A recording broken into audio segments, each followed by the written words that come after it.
તો અમદાવાદમાં એક સાથે 5 વાહનોનો અકસ્માત।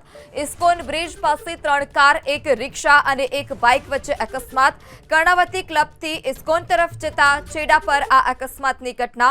કારમાંથી હવા નીકળી જતા કાર ઊભી હતી। 3 4 વ્હીલર, 1 રિક્ષા, 1 2 વ્હીલરનો અકસ્માત। અકસ્માતની ઘટનામાં રિક્ષા પલટી મારી જતા રિક્ષામાં સવાર ચાલક અને અન્ય એક વ્યક્તિ ઈજાગ્રસ્ત, જ્યારે 2 વ્હીલર ચાલકને પણ ઈજા પહોંચી। ઘાયલોને સારવાર માટે હોસ્પિટલ ખસેડવામાં આવ્યા છે। તો અકસ્માતની ઘટના અમદાવાદની કે જ્યાં એક સાથે 5 વાહનો વચ્ચે અકસ્માત થયો હતો। 5 વાહનોની ટક્કરમાં ઈજાગ્રસ્ત લોકો। કર્ણાવતી ક્લબથી ઇસ્કોન તરફ જતા છેડા પર આ અકસ્માતની ઘટના।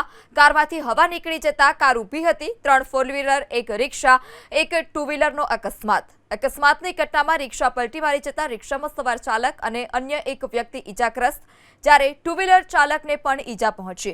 ઘાયલોને સારવાર માટે હોસ્પિટલ ખસેડવામાં આવ્યા છે। તો અકસ્માતની ઘટના અમદાવાદની કે જ્યાં એક સાથે 5 વાહનો વચ્ચે અકસ્માત થયો હતો। 5 વાહનોની ટક્કરમાં ઈજાગ્રસ્ત લોકો।